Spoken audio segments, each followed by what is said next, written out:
Welcome to Craft to Brew. Today we're going to do a quick lesson on how to back sweeten your mead.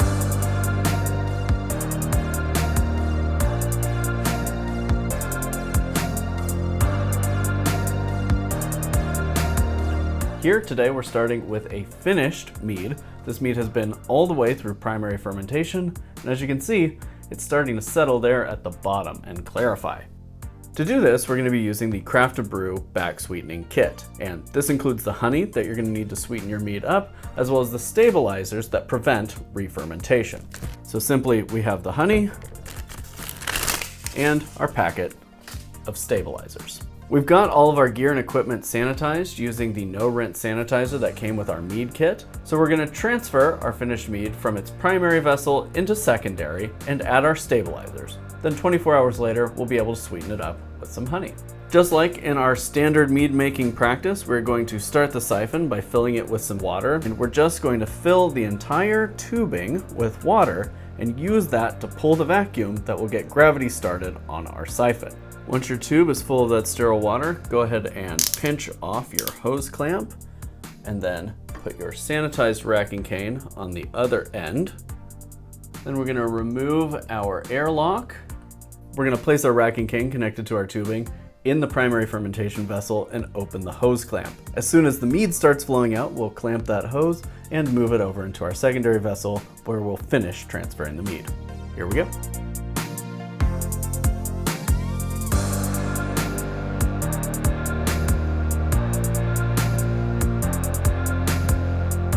And our goal is to transfer this with as little oxygen contact as possible, so we're trying to keep the hose as close to the bottom of the container as we can until the mead has passed the bottom of our hose. And as we get near the end, we'll want to tip that back, keeping the cap at the end of our racking cane below the liquid surface, so we can make sure to transfer off just as much as possible before we start sucking up the lees at the bottom of our primary fermentation vessel.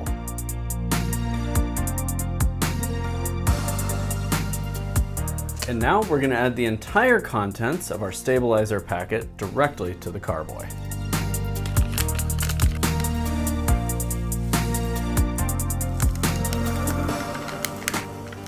And then we'll place our airlock back on top, and we'll revisit this in 24 hours when we'll come back and sweeten it to taste. 24 hours have gone by and it's time to back sweeten our mead. The stabilizers have done their work. The yeast should not be able to re-ferment, and so we can add fermentable sugar in the form of this honey to sweeten it up. I like a mead kind of in the semi-sweet range, and for this, about 6 ounces of honey should do the job. So I'm adding half of this 12-ounce container of honey to 6 ounces of hot water. This is water that just came out of my tea kettle. We're gonna mix that thoroughly and then pour that in here to back sweeten. Mixing our honey with hot water helps to loosen it up, makes it easier to pour and mix into our finished mead. So we're just gonna open up this honey. And again, to my taste, about half the jar is gonna need to go in.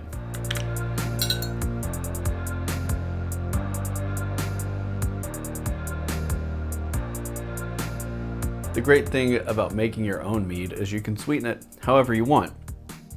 So maybe you start with a couple ounces of honey and then add a little bit more day after day until the sweetness is where you like it. But personally, I feel like the sweetness level for a beginner, first-time mead maker is somewhere in the semi-sweet range. Now, if you have a real sweet tooth, you could add the entire container of honey if you wanted to. So we're just gonna get this stirred to combine. And once all the honey is dissolved, we're ready to add this directly into our carboy. So we will just gently remove the airlock and pour it in.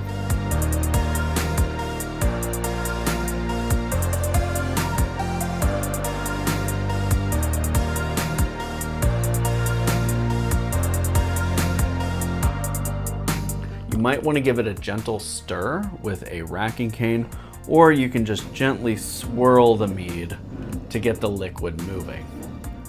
But because we dissolved the honey in that hot water, it should mix throughout pretty easily on its own.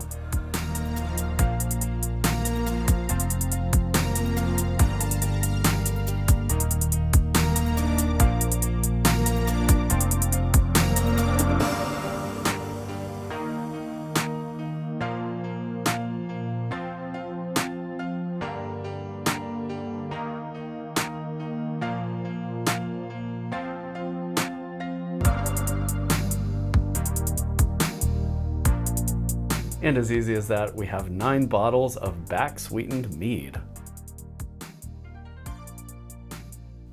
It's got a nice sweetness now that really amplifies the floral flavors in the honey, really completing this traditional mead in a way that makes it drinkable relatively young. This is nice, and it'll be even nicer after it's aged 6 months to a year. As you've seen here, bag sweetening is not an incredibly intimidating process, especially if you're using Craft Brew's Backsweetening Kit. Properly back-sweetened mead should be shelf stable for years to come. A mead like this is generally going to peak around 2 to 3 years time, so make sure you put a few bottles back to enjoy at a later date. If you found this video content helpful, please consider subscribing to our channel, and until next time, happy brewing.